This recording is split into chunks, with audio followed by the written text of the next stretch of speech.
ಇದ್ದೀರಾ ಏಷ್ಯಾನೆಟ್ ಸುವರ್ಣ ನ್ಯೂಸ್. ನಾನು ಅಜಿತ್ ಹನಮಕ್ಕನವರ್. ಈಗ ಪ್ರತೀಕಾರದ ಪ್ರತಿಜ್ಞೆ ಮೆಗಾ ಡಿಬೇಟ್. ಪಹಲ್ಗಾಮ್ನಲ್ಲಿ 26 ಜನ ಅಮಾಯಕರ ನರಮೇಧ ನಡೆದಿದೆ. ದೇಶದಾದ್ಯಂತ ಆಕ್ರೋಶ ಇದೆ, ಜೊತೆಗೆ ಪ್ರತೀಕಾರ ತೀರಿಸಿಕೊಳ್ಳಬೇಕು ಅನ್ನುವ ಕೂಗಿದೆ. ಇಂಥ ಸಂದರ್ಭದಲ್ಲಿ ಏನು ಸರಿ ಏನು ತಪ್ಪು, ತಜ್ಞರ ಜೊತೆಗೆ ಮಾತನಾಡಬೇಕು ಅನ್ನುವ ವಿಶೇಷ ಕಾರ್ಯಕ್ರಮ ಇದು.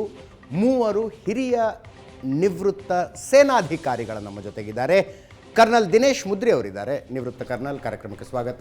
ನಿವೃತ್ತ ಮೇಜರ್ ಜನರಲ್ ನಂಜಪ್ಪ ಸರ್ ಇದ್ದಾರೆ, ಕಾಶ್ಮೀರದಲ್ಲಿ ಸೇವೆಗೆ ಅತಿ ವಿಶಿಷ್ಟ ಸೇವಾ ಮೆಡಲನ್ನು ಪಡೆದಂಥವರು, ತಮಗೂ ಕೂಡ ಕಾರ್ಯಕ್ರಮಕ್ಕೆ ಸ್ವಾಗತ. ನಿವೃತ್ತ ವಿಂಗ್ ಕಮಾಂಡರ್ ರಾಜೀವ್ ಅವರಿದ್ದಾರೆ, ನಿಮಗೂ ಕೂಡ ಕಾರ್ಯಕ್ರಮಕ್ಕೆ ಸ್ವಾಗತ. ಇವರ ಜೊತೆಗಿನ ಚರ್ಚೆಯಲ್ಲಿ ಪ್ರಶ್ನೆ ಮಾಡುವುದಕ್ಕೆ ಅನೇಕ ವಿದ್ಯಾರ್ಥಿಗಳು ನಮ್ಮ ಜೊತೆಗಿದ್ದಾರೆ, ನಿಮ್ಮೆಲ್ಲರೂ ಕೂಡ ಕಾರ್ಯಕ್ರಮಕ್ಕೆ ಸ್ವಾಗತ. ಆರಂಭವನ್ನು ಕರ್ನಲ್ ಮುದ್ರಿ ಅವರಿಂದಾನೇ ಮಾಡ್ತಾ ಇದ್ದೀನಿ. ಸರ್, 6 ಜನ ಭಯೋತ್ಪಾದಕರು ಬಂದಿದ್ದರು, 2 ಲೋಕಲ್ ಕಾಶ್ಮೀರಿಗಳಂತೆ, 4 ಜನ ಪಾಕಿಸ್ತಾನದಿಂದ ಬಂದಿದ್ರಂತೆ. ಅಷ್ಟು ಸುಲಭನ ಪಾಕಿಸ್ತಾನದಿಂದ ಬಂದುಬಿಡೋದು ಅಂದರೆ? ಅದೇನು ಹುಬ್ಳಿಯಿಂದ ಬೆಂಗಳೂರಿಗೆ ಬಂದಂಗ? ಅಲ್ಲಿ ಗಡಿಯಲ್ಲಿ ಬೇಲಿಗಳಿಲ್ವಾ, ಕಾವಲು ಇರೋದಿಲ್ವಾ? ಹೌ ಈಸ್ ಇಟ್ ಪಾಸಿಬಲ್ ಅನ್ನುವ, ಅಂದರೆ ನೀವು ತೆರೆನ ಎಕ್ಸ್ಪ್ಲೇನ್ ಮಾಡ್ಬೇಕು ನಮಗೆ. ಅದು ನೀವು ನೋಡಿದಾಗ ಕಾಶ್ಮೀರ್ ವ್ಯಾಲಿ ಅಂತಂದರೆ 2 ಮೌಂಟೇನ್ ರೇಂಜ್ ನಡುವೆ ಅದು ಒಂದು ಪ್ಲೇಸ್ ಇದೆ. ಈ ನಮ್ಮ ಪಹಲ್ಗಾಮ್ ಏನಿದೆ ಅನಂತನಾಗ್ ಡಿಸ್ಟ್ರಿಕ್ಟಲ್ಲಿ, it is part of that. ನಮ್ಮ ಶ್ರೀನಗರಿಂದ ಆಲ್ಮೋಸ್ಟ್ 1.5 hours ಜರ್ನಿ ಅಂತ ಅನ್ಕೋಬಹುದು. ಅಲ್ಲಿ ಅದು ಹಿಂಟರ್ಲ್ಯಾಂಡಲ್ಲಿದೆ. ಆ್ಯಕ್ಚುಲಿ ಪಹಲ್ಗಾಮ್ ಇರೋದು ಹಿಂಟರ್ಲ್ಯಾಂಡಲ್ಲಿದೆ, ಅಂದರೆ it's away from the L ಸಿಗೆ ಹತ್ತಿರ ಇಲ್ಲ ಅದು. ಅಂದರೆ ಇದು 1 day 2 days ಆದಂಥ ಪ್ಲಾನ್ ಆದಂಥ ಆಪರೇಷನ್ ಅಲ್ಲ. ಅವ್ರು ಕ್ರಾಸ್ ಮಾಡಿ ಒಳಗಡೆ ಬಂದು ಸಾಕಷ್ಟು ದಿನಗಳು ಒಳಗಡೆ ಇದ್ದಾರೆ, ಅಂದರೆ ಒಳಗಡೆನೇ ಆಲ್ರೆಡಿ ಇದ್ದಾರೆ. ಸೊ ಆವಾಗ ಅವ್ರು ಇಲ್ಲಿ ಇದ್ಕೊಂಡು ಆಮೇಲೆ ಏರಿಯಾ ಎಲ್ಲ ರೆಕಿ ಮಾಡಿಕೊಂಡು ಆಮೇಲೆ ಅಲ್ಲಿ ಒಂದು ಬೇಸ್ ಕ್ರಿಯೇಟ್ ಮಾಡಿಕೊಂಡು, ಯಾಕೆ ಅದನ್ನ ಏರಿಯಾ ಸೆಲೆಕ್ಟ್ ಮಾಡಿದ್ರು ಅಂತ, ಯಾವುದೋ ಏರಿಯಾ ಸೆಲೆಕ್ಟ್ ಮಾಡ್ಕೋಬೋದಾಗಿತ್ತು. ಬಟ್ ಮೇ ಬಿ ಅವ್ರದ್ದು ಫಸ್ಟ್ ಏಮ್ ಏನಿರುತ್ತೆ ಅಂತಂತಂದರೆ, ಒಳಗಡೆ ಹಿಂಟರ್ಲ್ಯಾಂಡಲ್ಲಿ ಬಂದ ತಕ್ಷಣ ಅವರು ಲೋಕಲ್ ಅವ್ರದ್ದೇನು ಟ್ರೈನರ್ಸ್ ಇರ್ತಾರೆ, ಹ್ಯಾಂಡ್ಲರ್ಸ್ ಇರ್ತಾರೆ, ಅವ್ರ ಜೊತೆ ಒಂದು ಕಾಂಟ್ಯಾಕ್ಟನ್ನು ಅವ್ರು ಎಸ್ಟಾಬ್ಲಿಷ್ ಮಾಡ್ಕೊಳ್ತಾರೆ.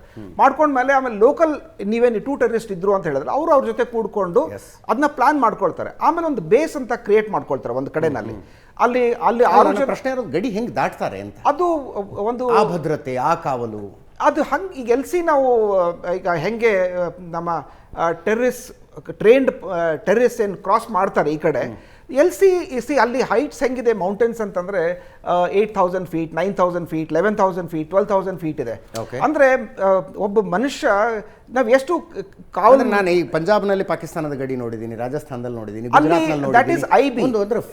ಕಂಪ್ಲೀಟ್ ಫೆನ್ಸ್ ಇದೆ ಅಲ್ಲಿ. ಅದಕ್ಕೆ ಇಂಟರ್ನ್ಯಾಷನಲ್ ಬಾರ್ಡರ್ ಅಂತ ಹೇಳ್ತೀವಿ. ಅದು ಪ್ರಾಪರ್ಲಿ ಫೆನ್ಸ್ಡ್ ಇದೆ. ಅಲ್ಲಿ BSF ನೋಡ್ಕೊಳ್ತಾರೆ, ಅಲ್ಲಿ ಬಾರ್ಡರ್ ಔಟ್ ಪೋಸ್ಟ್ ಇದೆ, BSF ಪೋಸ್ಟ್ ಎಲ್ಲ ಇದೆ ಆಲ್ ಅಲಾಂಗ್. ಸೊ ಅಲ್ಲಿ ಕ್ರಾಸ್ ಮಾಡಕ್ಕೆ ಬರಲ್ಲ, ಯಾಕಂದ್ರೆ ಅದು ಎಲೆಕ್ಟ್ರಿಫೈಡು ಇರುತ್ತೆ ಒಂದು. ಆಮೇಲೆ ಬಾರ್ಡರ್ ಔಟ್ ಪೋಸ್ಟ್ ಕಂಟಿನ್ಯೂಸ್ ಆಗಿದೆ 2. ಆಮೇಲೆ ಏರಿಯಲ್ ಸರ್ವೆಲೆನ್ಸ್ ತುಂಬಾ ಈಸಿ ಇದೆ ಅಲ್ಲಿ, ಅಂದ್ರೆ it is a flat terrain. ಇಲ್ಲಿ ನಾವು ಅಕ್ನೂರಿಂದ ಮೇಲ್ಗಡೆ ಬಂದಂಗೆ ಏನು LC ಕನ್ವರ್ಟ್ ಆಗುತ್ತೆ, line of control. Shimla agreement ಆದ್ಮೇಲೆ ನಾವೇನು ಲೈನ್ ಆಫ್ ಕಂಟ್ರೋಲ್ ಅಂತ ಶುರು ಮಾಡಿದ್ವಿ. ಅಲ್ಲೇನಿದೆ ಅಂತಂದ್ರೆ ಅಲ್ಲಿ ಈಸ್ಟ್ ಕಂಟಿನ್ಯೂಸ್ ಇದಿಲ್ಲ. ಆಮೇಲೆ ಮೌಂಟೇನ್ ಪೀಕ್ಸ್ ಇದೆ, ವ್ಯಾಲಿ ಇದೆ, ಥಿಕ್ ವೆಜಿಟೇಷನ್ ಇದೆ, ಕವರ್ ಸಿಗುತ್ತೆ. ಸೊ ಹಿಂಗೆ plain area, like plains of Punjab ಅದು ಪೂರಾ ಪ್ಲೇನ್ ಆಗಿದೆ. So it's very easy to identify. ಅದು 4 ಕಿಲೋಮೀಟರ್ 3 ಕಿಲೋಮೀಟರ್ ಯಾವುದೇ ಮನುಷ್ಯ ಈ ಕಡೆ ಕ್ರಾಸ್ ಮಾಡಬೇಕಾದ್ರೆ ಈಸಿಲಿ ಕಾಣಿಸುತ್ತೆ. It's dominated. Aerial surveillance is easy. ಆಮೇಲೆ ಇವನ್ ನಮ್ಮ ಎಲೆಕ್ಟ್ರಾನಿಕ್ ಡಿವೈಸಸ್ ಈಸಿಲಿ ಆಪರೇಟ್ ಆಗುತ್ತೆ. ಇಲ್ಲಿ ಹಾಗಾಗಲ್ಲ. Radio communication is a problem, ಯಾಕಂದ್ರೆ ಇಂಟರ್ಫಿಯರಿಂಗ್ ಫೀಚರ್ಸ್ ಬರುತ್ತೆ. ಸೊ ಹೈಟ್ಸ್ ಜಾಸ್ತಿ ಇರೋದಕ್ಕೆ, ವೆಜಿಟೇಷನ್ ಜಾಸ್ತಿ ಇರೋದಕ್ಕೆ, ವ್ಯಾಲೀಸ್ ಇರೋದಕ್ಕೆ, ಅನ್ಡಿಟೆಕ್ಟೆಡ್ ನುಸುಳ್ಕೊಂಡು ಬರೋದೇನಿದೆಯಲ್ಲ, ಅದು ರಿಲೇಟಿವ್ಲಿ ಈಸಿ ಅಂತ ಹೇಳ್ಬೋದು. ಈಸಿ ಅಂತ ಹೇಳಲ್ಲ ನಾನು, it is relatively easy. And they sometimes ಹೆಂಗೆ ಬರ್ತಾರೆ ಅಂತಂದ್ರೆ under the cover of fire ಅಂತೂ ಬರ್ತಾರೆ. ಈಗ 2 LC ಪೋಸ್ಟ್, ಅದು ಒಂಥರ ಹೆಂಗೆ ನಾವು ಐಬಾಲ್ ಟು ಐಬಾಲ್ ಕಾಂಟ್ಯಾಕ್ಟ್ ಅಂತ ಹೇಳ್ತೀವಿ. ಆವಾಗ ಐಬಾಲ್ ಟು ಐಬಾಲ್ ಕಾಂಟ್ಯಾಕ್ಟ್ ಇದ್ದಾಗ ಅವ್ರದ್ದು ಪೋಸ್ಟ್ ಜಸ್ಟ್ ಅಬೌಟ್ 150-200 ಮೀಟರ್ಸ್ ಅವೇ ಇರುತ್ತೆ. ನಮ್ದೊಂದು 100 ಮೀಟರ್ಸ್ ಈ ಕಡೆ, ಒಂದು 100 ಮೀಟರ್ಸ್ ಆ ಕಡೆ, ಅಂದ್ರೆ ಐಬಾಲ್ ಟು ಐಬಾಲ್ ಕಾಣಿಸುತ್ತೆ ನಮ್ಗೆ ಅವರು. ಸೊ ಅವಾಗ ಒಂದು ಸ್ಮಾಲ್ ಆರ್ಮ್ಸ್ ಫೈರಿಂಗ್ ಮಾಡ್ತೀವಿ. ಸ್ಮಾಲ್ ಆರ್ಮ್ಸ್ ಫೈರಿಂಗ್ ಮಾಡಿದಾಗ ಟ್ರೂಪ್ಸ್ ಏನಾಗುತ್ತೆ, ಆ ಆಕ್ಟಿವಿಟಿನಲ್ಲಿ ಎಂಗೇಜ್ ಆಗಿರ್ತಾರೆ. 1 ಕಿಲೋಮೀಟರ್ ಅವೇ ಫ್ರಮ್ ದೇರ್ ಅಲ್ಲಿ ಒಂದು ಏನೋ ಆಕ್ಟಿವಿಟಿ ನಡೀತಾ ಇರುತ್ತೆ. ಹಿಂಗೆ ನುಸುಳುವಂತ ಒಂದೊಂದು ಇದಿರುತ್ತೆ. ಆಮೇಲೆ under the cover of darkness, ರಾತ್ರಿ ಟೈಮಲ್ಲಿ ಪೂರಾ ಸರ್ವೆಲೆನ್ಸ್ ಮಾಡೋದು ತುಂಬಾನು ಕಷ್ಟ ಅಲ್ಲಿಗೆ. ಸೊ ಹಿಂಗಾಗಿ ಆ ಟೆರೇನು ಮತ್ತೆ covering fire plus support from Pakistan plus ಅಲ್ಲಿ ಒಳಗಡೆ ಬಂದ ತಕ್ಷಣ ಅವ್ರನ್ನ ರಿಸೀವ್ ಮಾಡ್ಕೊಳ್ಳೋಕೆ ಒಂದು ಪಾರ್ಟಿ ಇರುತ್ತೆ. ಆಮೇಲೆ ಈಗ ಅದು ಹೇಳಿದ್ರಲ್ಲ, ಯಾರೋ ಹೇಳ್ತಾರೆ 4 ಸ್ಟೇಟು ಪಾಕಿಸ್ತಾನ ಜೊತೆ ಬಾರ್ಡರ್ ಇಲ್ಲಿದೆ. Not only Jammu and Kashmir, Punjab ಇದೆ, ರಾಜಸ್ಥಾನ್ ಇದೆ, ಗುಜರಾತ್ ಇದೆ, ಎಲ್ಲದಕ್ಕೂ we are Pakistan is next to those 4 states also. ಅಲ್ಲಿಂದ ಯಾಕೆ ಬರಲ್ಲ ಅಂತ ಕ್ವಶನ್ ಬರುತ್ತೆ. ಬಟ್ ಅಲ್ಲಿ ಏನಾಗುತ್ತೆ ಅಂತಂದ್ರೆ ಅಲ್ಲಿ ಬಾರ್ಡರ್ ಇದೆ, ಇಟ್ ಇಸ್ ಪ್ರಾಪರ್ಲಿ ಫೆನ್ಸ್ಡ್, ಎಲೆಕ್ಟ್ರಿಫೈಡ್ ಇದೆ, ಅಂದರೆ ಅಬ್ಸರ್ವೇಷನ್ ಈಸಿ ಇದೆ ಮತ್ತು ಅಬ್ಸರ್ವೇಷನ್ 24/7 365 ಡೇಸ್. ಇಲ್ಲಿ ಆ ಥರ ಆಗಲ್ಲ. ಅದರ ಜೊತೆಗೆ because of the difficulties of ಅಕಸ್ಮಾತ್ ಈ ರಾಜ್ಯಗಳಲ್ಲಿ ಒಳಗೆ ಬಂದ ತಕ್ಷಣ ಕರ್ಕೊಂಡು ಮನೇಲಿ ಬಚ್ಚಿಟ್ಕೊಳ್ಳೋದಕ್ಕೆ ಜನ ಇಲ್ಲ. ಅದು ಲೋಕಲ್ ಸಪೋರ್ಟ್ ಇಲ್ಲ. That is another factor. Local support ಇಲ್ಲ. ಇಲ್ಲಿ ಲೋಕಲ್ ಸಪೋರ್ಟ್ ಇದೆ, ಟೆರೇನ್ ಕಂಡೀಷನ್ಸ್ ಆಗಿದೆ, ವೆದರ್ ಕಂಡೀಷನ್ಸ್ ಆಗಿದೆ, ಲೋಕಲ್ ಸಪೋರ್ಟ್ ಇದೆ, ಆಮೇಲೆ support from across the border ಅದು ಇದೆ. ಸೊ ಹಿಂಗಾಗಿ ಅದು ಐಡಿಯಲ್ ಸಿಚುವೇಶನ್ ಅವ್ರಿಗೊಂದು ಕ್ರಿಯೇಟ್ ಆಗುತ್ತೆ ಅಲ್ಲಿ. ಸೊ ಅವಾಗ ಬಂದಾಗ ಅವ್ರು ಒಳಗಡೆ ಬಂದಾಗ ಏನು ಮಾಡ್ತಾರೆ ಅಂತಂದ್ರೆ, ಅವರು ಒಂದು ಮೊದಲು ಏನು ಮಾಡ್ತಾ ಇದ್ರು, enter hit and run back, ಅದೊಂದು ಕೆಲಸ ಮಾಡ್ಬೋದಾಗಿತ್ತು. ಬಟ್ ಈಗ ಹಂಗಿಲ್ಲ. ಸ್ವಲ್ಪ ಈಗೇನು ಮಾಡಿದಾರೆ ಅಂತಂದ್ರೆ, ಅವರು ಒಂದು ಪ್ರಿಡಿಕ್ಟಬಲ್ ಪ್ಯಾಟರ್ನ್ ಅಲ್ಲಿ ಅಟ್ಯಾಕ್ ಮಾಡಲ್ಲ. ಸೊ ಈ ಸತಿ ಪಹಲ್ಗಾಮ್ ಅವ್ರೇನು ಸೆಲೆಕ್ಟ್ ಮಾಡ್ಕೊಂಡಿದ್ದಾರೆ. ನಾಳೆ ಪಹಲ್ಗಾಮ್ ಯಾಕೆ ಸೆಲೆಕ್ಟ್ ಮಾಡ್ಕೊಳ್ಳೋದಕ್ಕೆ ಯಾವುದು ಲಾಜಿಕ್ ಅಂತ ಇಲ್ಲ.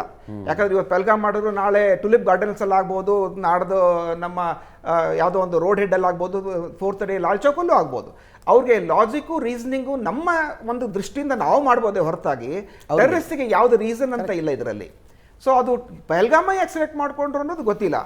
ಸೊ ಅದಕ್ಕೆ ಅವರಲ್ಲಿ ಬಂದಾಗ 10-15 odd ಡೇಸ್ ಪಹಲೇನೆ ಅವ್ರು ಬಂದು ಅಲ್ಲಿ ಒಂದು ಬೇಸ್ ಕ್ಯಾಂಪ್ ಮಾಡಿದ್ದಾರೆ ಅಂತ ನನಗೆ ಅನ್ಸುತ್ತೆ.